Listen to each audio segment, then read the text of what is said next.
Hello, everybody. It's a pleasure to know that you're out there listening, or for some of you, you're watching. For those who are watching, the secret is out of the cat is out of the bag. You can already see. But for those who are only listening, I'm going to have you just listen to him, to this Mola, this talented Mola, introduce himself to you all. Mola, go on. Who are you in a nutshell?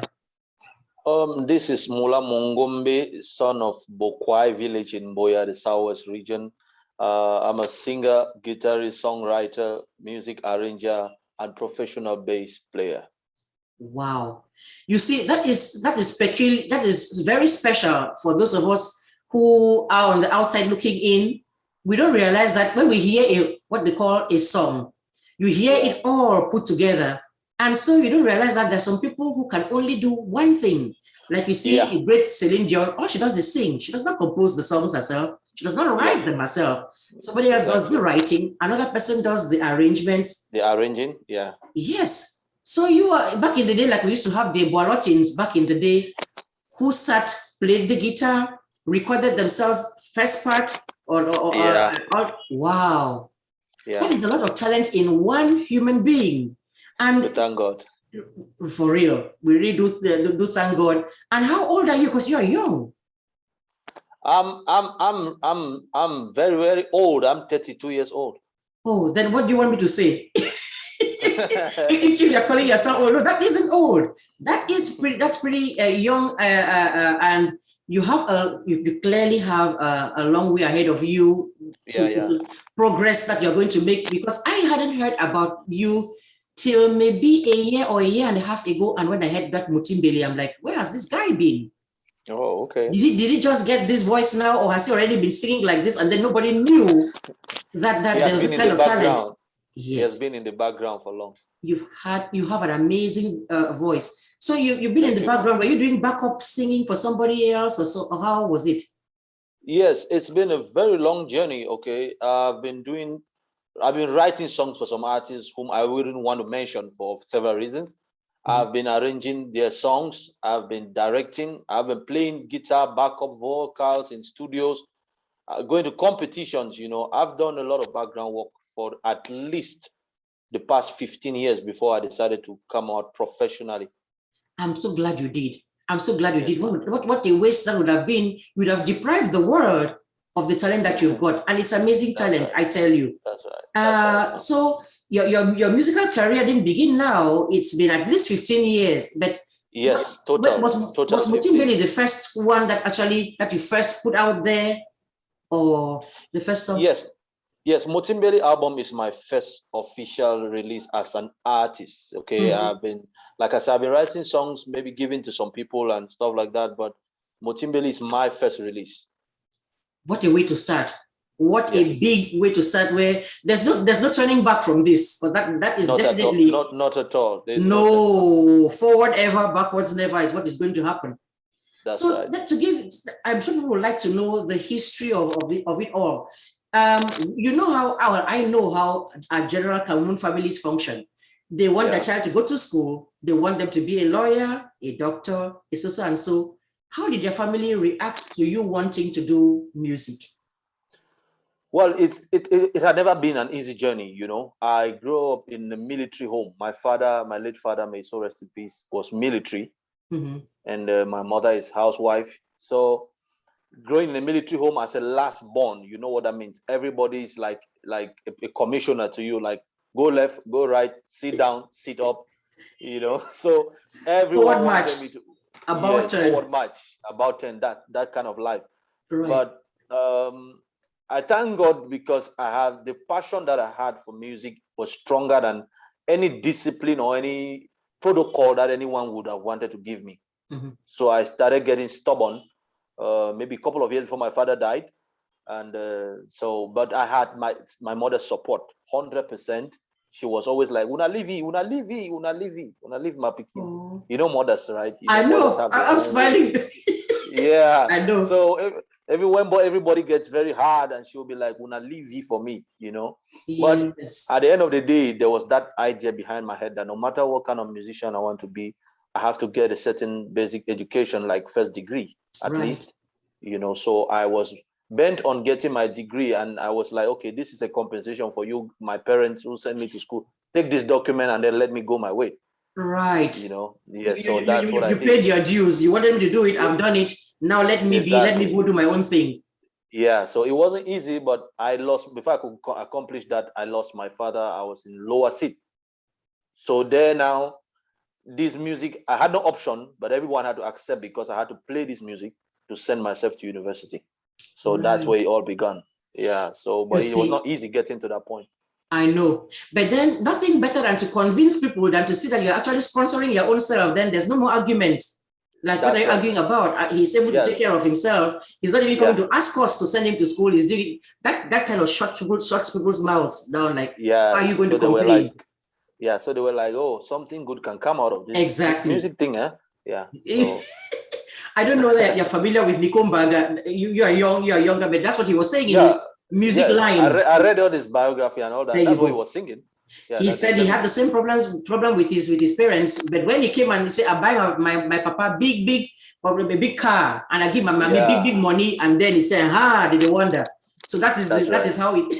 Nothing better than to convince people by the results. By the result. Yes. So now we've been talking for a bit. Just because you're already holding the guitar right there, why don't you go ahead and just play a little bit of an interlude? Because I know people who are watching you are saying, let her just shut up, let him play.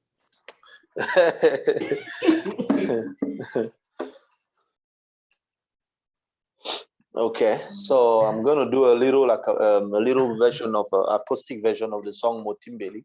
All right. Sangolo pai mawono lakire nabina nemota ubei sangono lakire onongwe inginya olibe ya yewulo eje ya munye malundi mabengo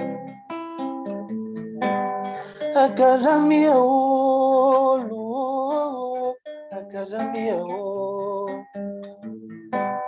Academia, oh,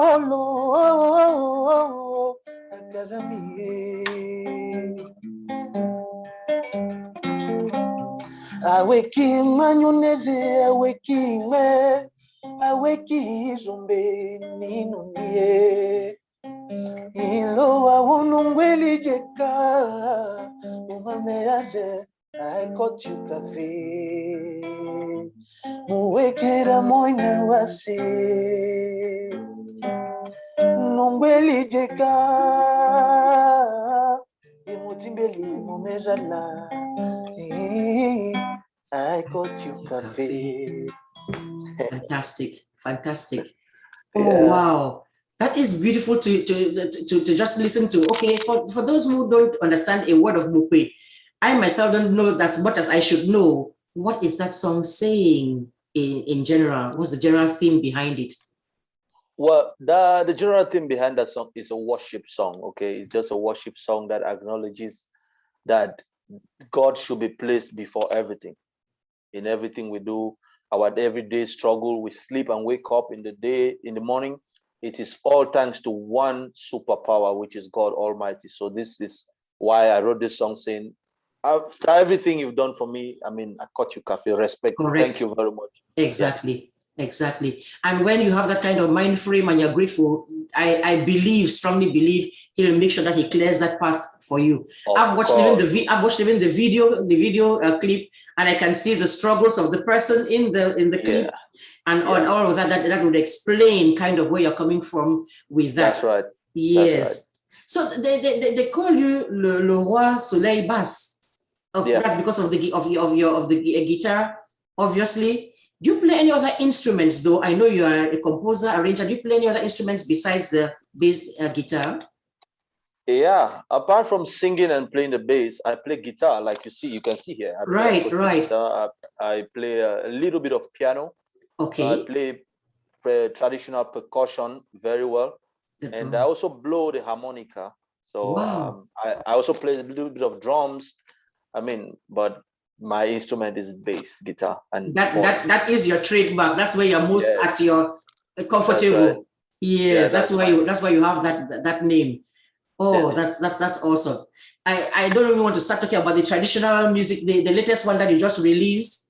Yeah. Oh yes, that one you will in Gomo. You will actually have you cannot stand but you cannot help but shake and dance to that. Yeah. And the one you did too for somebody's wedding, I think was it Dora? Oh yeah, it was Dora. It was a dedication to Dora's right for her wedding. Yeah. Fantastic.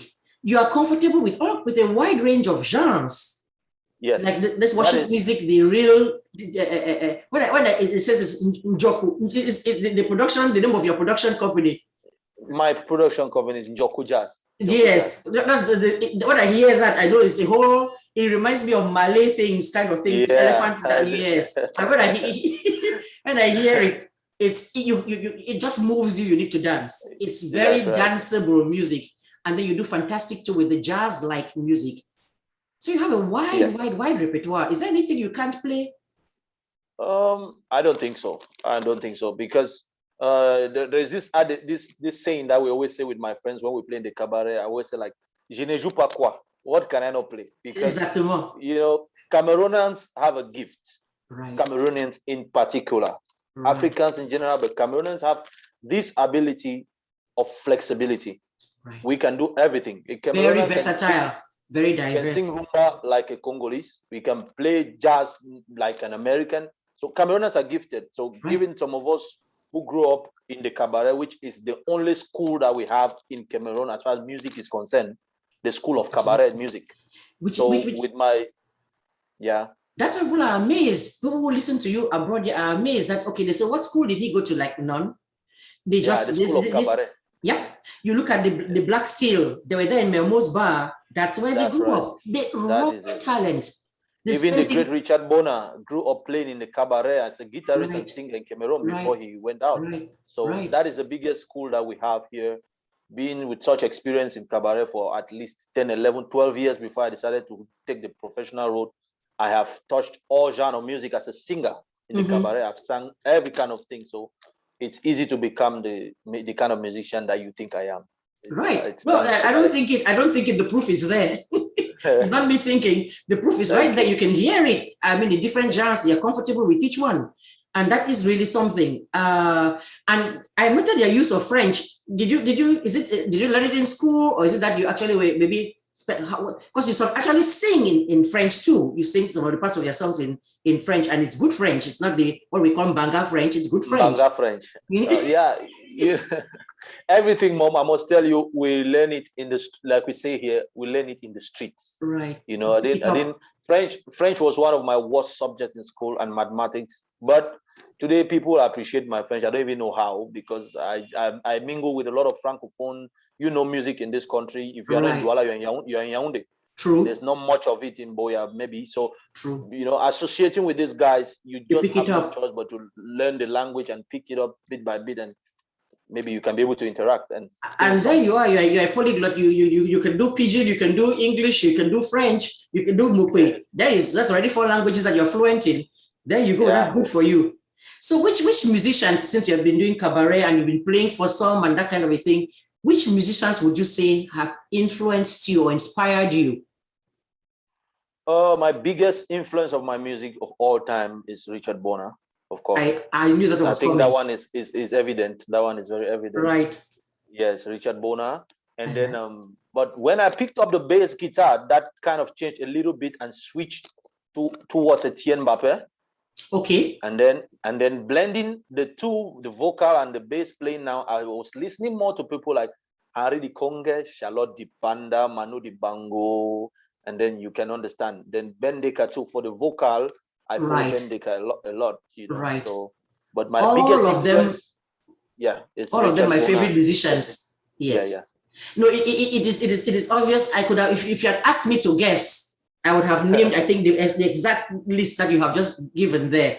But those are the people who really play music that lasts. You see, because sometimes you have the 9-day wonder. Something comes out, it is popular. Bam, bam, bam. We all make some noise about it. 5 years down the road, 10 years down the road, you don't hear too much about it anymore. It's not transgenerational. Yeah, those whereas are music like what you're playing. Want to be stars. Yes, we are trying to we are trying to create a legacy of legends, you know, a legendary legacy. We don't want to become stars. We want to impact people even when we are gone.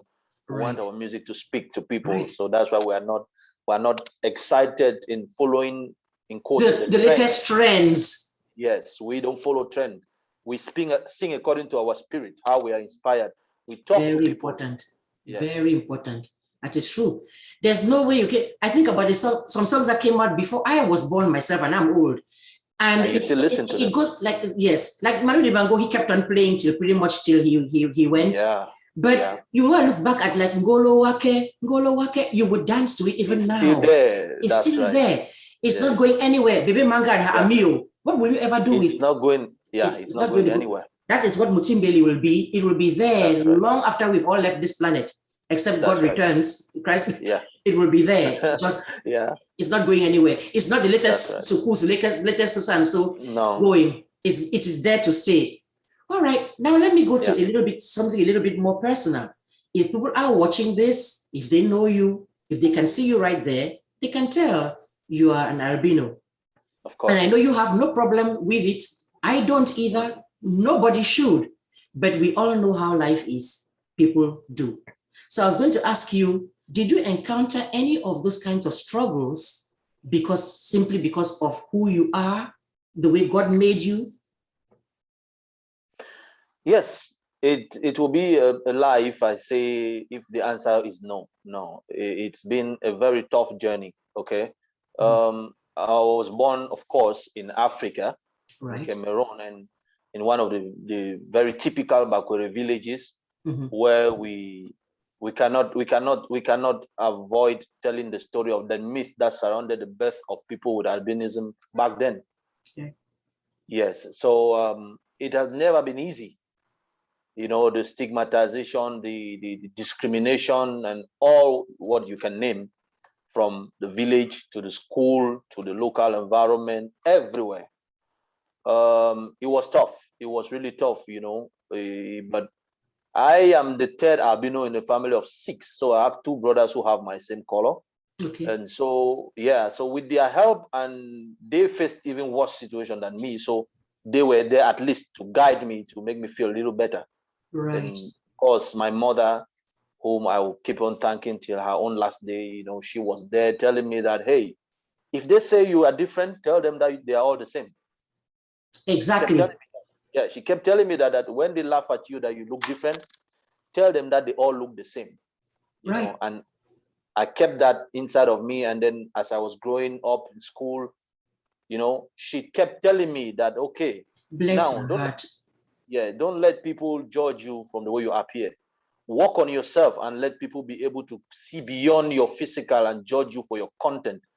And that became my biggest motivation educationally, and even as far as my music is concerned. And I fought my way. I worked so hard to stand out tall amongst my peers in school and even in music. When I'm coming, people, and they know that there's someone is coming.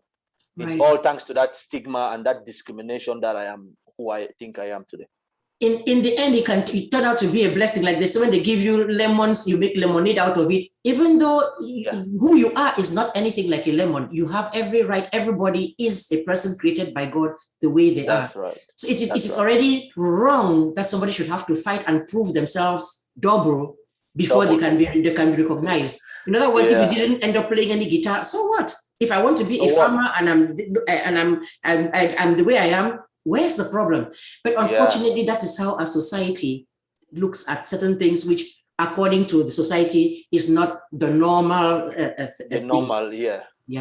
But then I would say, and now I guess what you can say is find your own guitar and play, make we see. and play, you know, Right. Yeah.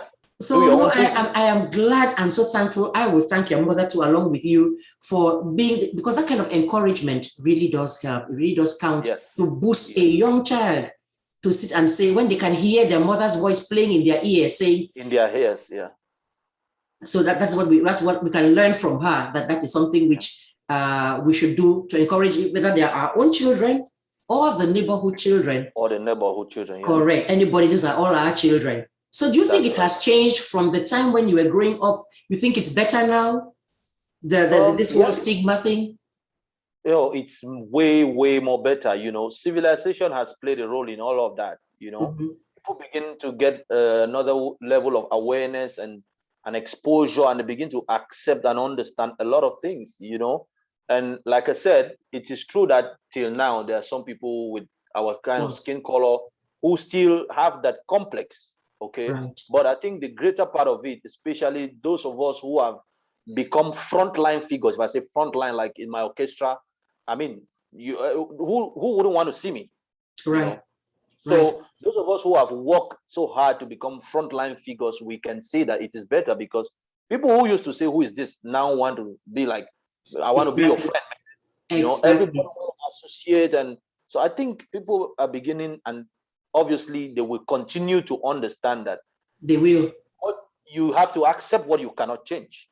Exactly, and what you're being who you are. I know it's for you as an individual. Yes, you want to do further your career and everything, but even without knowing it or wishing it or wanting it, you've ended up being a blessing to so many others, because now you stand as an example of what a person with albinism can achieve. It was always true, but now it is a good thing that somebody you can point and say, "You are laughing at me. Look at Mola Mongombe over there playing." That's right.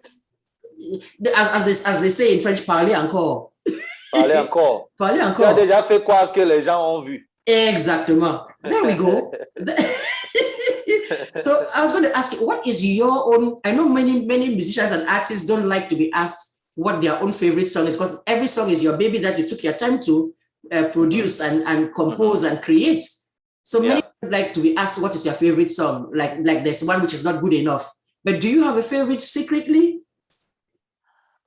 Yes, every musician has that song. It is true that our songs are our brain children, okay? They come from us and all of that. But every musician has that song of his that came to him at a particular time, because every song you write as an artist, except those people who just write songs like they just want to write literature.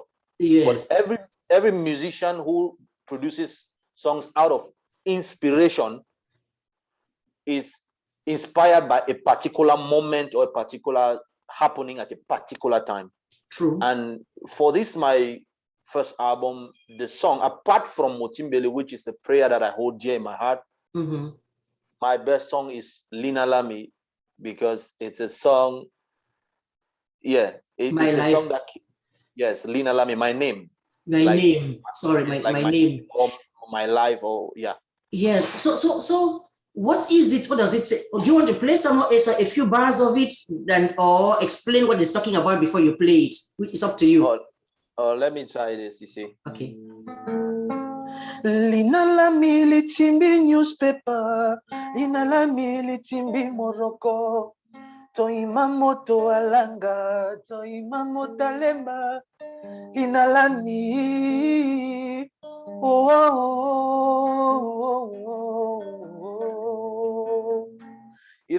That song, it talks about, that was a point where I was about to leave the village to face life in the township like a young boy, and with all the discrimination that I was facing, you go to the stream, people will talk, they'll look at you. Everything is like you were some kind of a signboard, like a newspaper. That's why I say Lina Lami litimbi newspaper. So my life has become like a newspaper, like a billboard. Everybody's reading from it.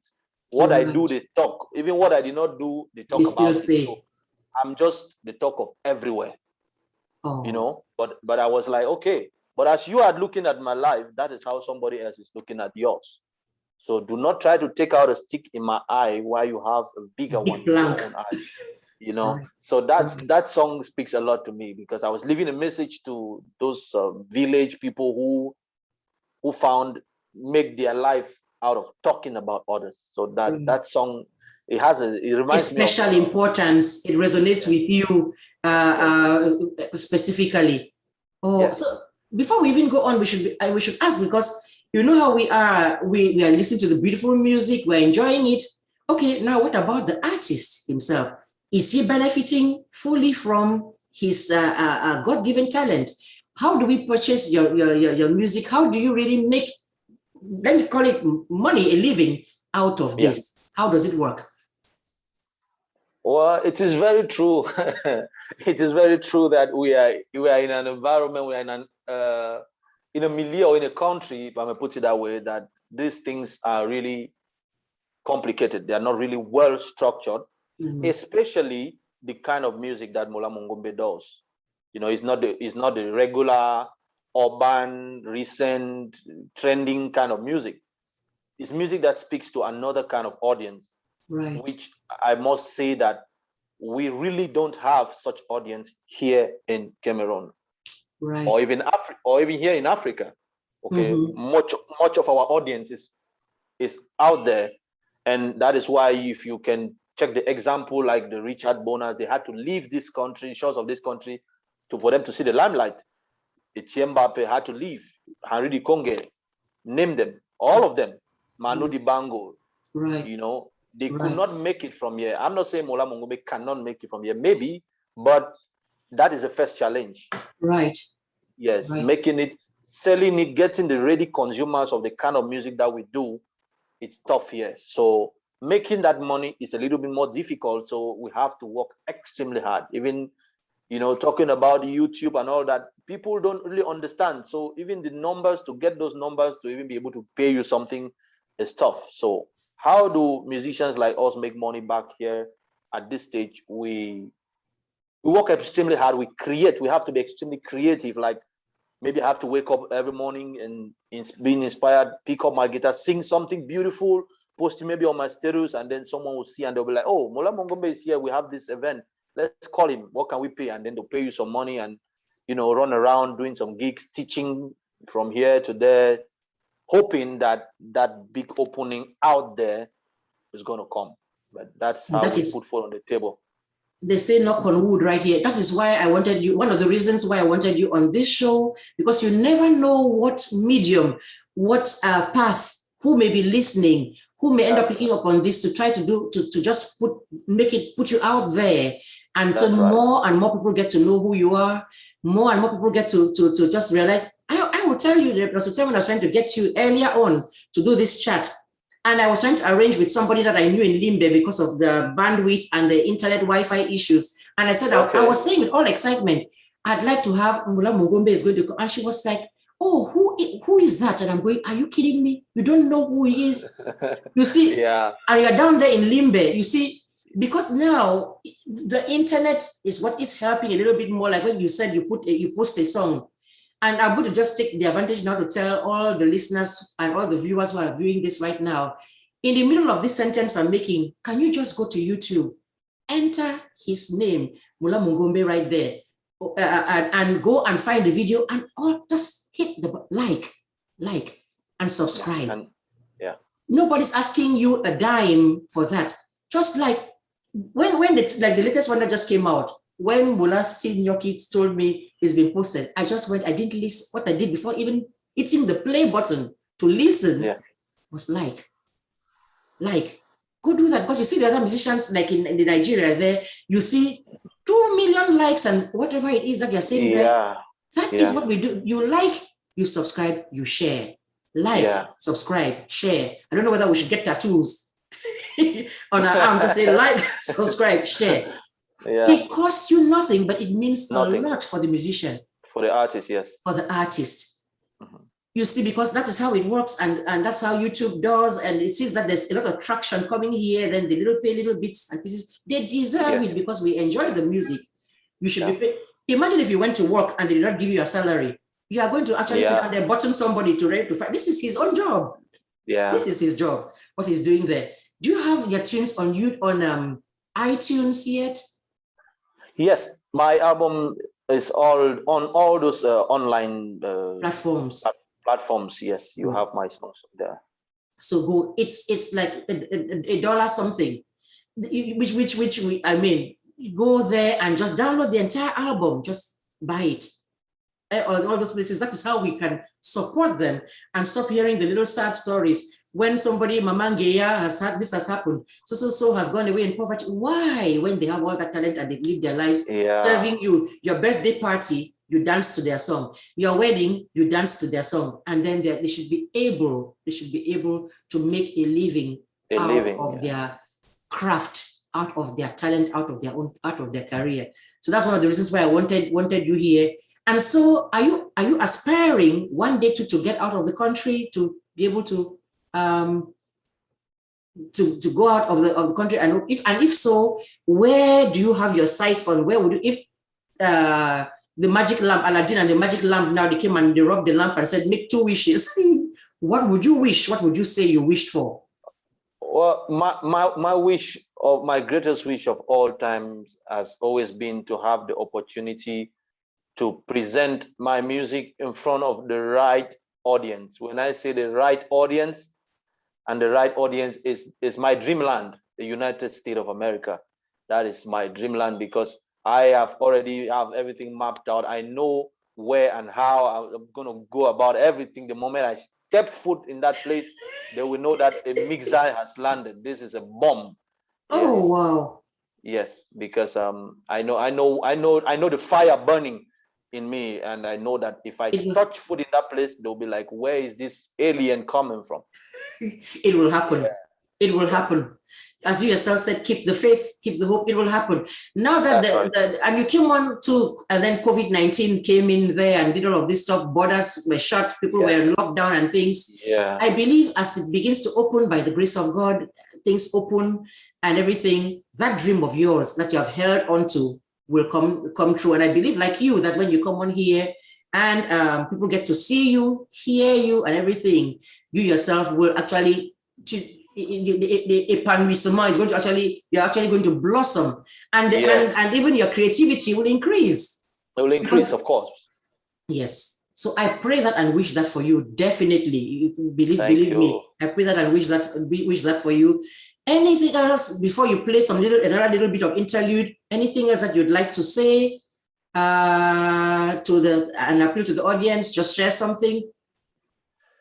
What I want to say to the audience is that, just like you said earlier, musicians, most of the times, especially those of us who are based here, at least for now, we suffer this insult still from people who consume our product, because they don't understand how to support us back. Right. We artists, we are joy givers. Right. We make people happy, we make people smile. I mean, imagine for 30 minutes the world without music. If every musician has to swallow their craft and they say no music, no TV, no radio, nothing. That would be a very sad world. It would be a very sad world. But it's even more sad when people don't recognize the people behind that kind of work. Like now, maybe someone will watch your video and it wouldn't cost them anything to subscribe, but they will just ignore. And so the only thing I plead out there for listeners and viewers is that the artist should not be a beggar after having such a gift from God to serve you people. Right. The most you can do is share his works, listen to it. As of course you listen, but you have to share. And then do the basic things like subscribe and like. That is where the artist can get. It's not really payment, because trust me, someone once said you can never pay the work of art, especially a musician. You can just show some appreciation for what they do, because it's a special gift. True. It's a calling. God sent it to us that, okay, take and serve my people, just like pastors, just like every other group of people. True. That's how we are. True. So the only way you can give us back is just by small things, apart from inviting us and paying us some money. Like, share, comment. That is our own motivation to be able to do more. Yes, I would anchor and amen to everything that you have said there. That is what we do about discovering people, like even with a football, or what we call a soccer. The people used to come there and look and see people playing and there on the street or in the little field there in the poto and say, hey, this one has some talent. Take them and go and make them into something that's a God-given talent that they have now ended up making money out of. It should be the same with musicians. That they have been artists, that they have been discovered, their art has been discovered, whether it is carving or it is especially with music, which is something that everybody enjoys. Because with the painting, you may have to go buy the painting and have it in your house. Only you with the painting. But for an artist, I play the song, I'm listening to my headphones and walking in the neighborhood right here. Why shouldn't the person who is giving you that pleasure get a chance to enjoy some of it, be paid back for their craft? So I hear you, and I'm going to go ahead and say, I wish you all the very best, and then ask you to play one last little bit of anything that you'd want to play for us before we close out. Okay. Ungo wami waninga malingo amengama. Ungo wami na mikomongele mumendemo. Ungo wami na mikomongele aye. Dutu ongwe manye joli joli. Na dene unya na diwojungo mama.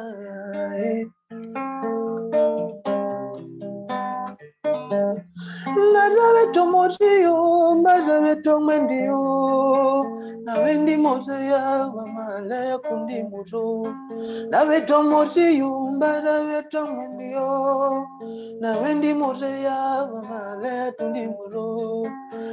Eche, mizoli maziwa. Kwele jokule nevatu. Mama, maziwa ikwele jokule ne watu na fowisa we go. Beautiful. And I know that is the melancholy one. That is the one that just came out, right? That's the song that just came. That is Mokona. Mokona. That just came out. And even if you know a tiny bit of any bit of Bakweri, any bit of Douala, you hear Misoli or Misoji, which is what they say. You hear sorry, you hear little songs and you hear Ndutu in there. You know it must be leaning to the melancholy side. So what is that one about? I know that was supposed to be the last thing for us to get out, but then I know people are listening to it. It's a very plaintive, melancholy kind of tune. What is it saying? It is a song that is asking God for mercy for wherever we have gone wrong. This song, I wrote this song in the heart of the crisis, 2017. I wrote the song, and then I even got more inspired to drop the song when the children, the massacre in Kumba, when the school children were massacred in their classroom. So my heart was bleeding, and as a musician, we do not have two ways to express the way we feel. We sing. Yeah, so I was like, God, where are you? You know, your people keep dying. Who is to be blamed? Where are you? Look into your children, and there's pain, there is tears, there is bloodshed everywhere. May you come and help your children and show us the way. So, and as you mentioned, that song has just come out. Go MOKONA. Go to, if you went to YouTube now and went and looked, you'd find it there. So you know the mantra. You like, you subscribe, you share. Start with that one. You say, maybe you said you did not know before. Now you have no excuse. All of you, the many of you who are watching this or who are listening to it, he should have, by the end of the day, by the time you've ended up listening to this, we should see a significant increase in the number of those likes and those shares. Can you please do that for us? I will be happy, he will be happy, and that is how we will end up helping him on the path that God has already put him on, so that he could actually be. And I know you're coming to, where are you coming to us from now, this interview? Where are you right now? I'm coming to you guys right from Yaoundé, from the nation's capital. There you go. And I cannot tell you now what it has taken him to get to sit here. He should be as tired as ever. He has had a full day. He's there doing something to do with education, right? Yes.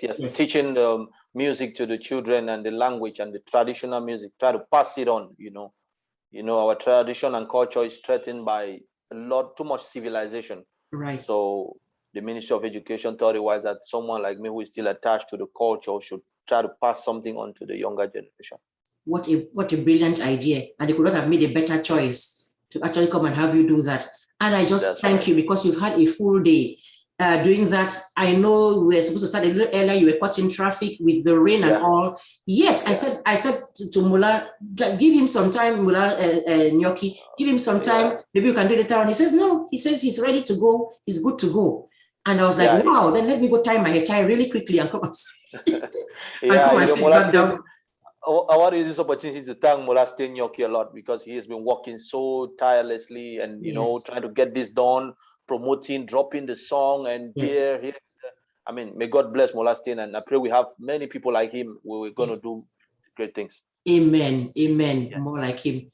So, okay, Mola, I would let you now hang up your guitar for a minute and get a chance to just relax finally and maybe get yourself some sleep, because you still have to do this tomorrow, right? It's for the whole week. Oh, yes. It's like a two-week program. Oh, wow.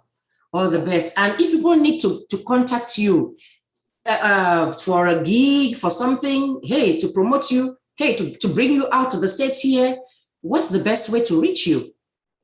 Well, I must say that I'm a very open artist. Contrary to what people think that artists are very scarce people, it's true. But I think an artist is made by the people. Right. So I have to say that anyone who wants to reach me, my Mola Mongombe is the same on Facebook. You can inbox me right there, and I'll be right there to say hello. I'll be there to reply you, and we can talk about anything. Okay, there you go. You heard it. You want to contact him, go to Facebook is one place you could go to, and go to his channel, and you make a comment there, he'll see it. Yeah. And so don't say he's out of reach, we cannot find him. He has told you himself how to reach him.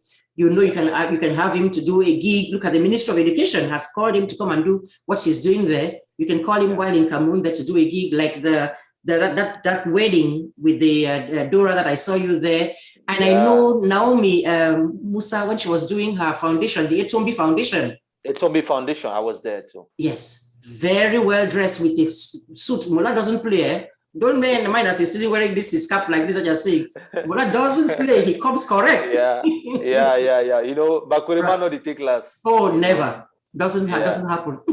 So please, ladies and gentlemen, it's been a pleasure to have Mola Mongombe here with us, and I thank him very much and say Godspeed. We wish you the very best. Thank you very much, ma'am. Thanks for having me too. Thank you so much. You're welcome. You're welcome. God bless you. Thank you, ma'am. God bless you too. Okay.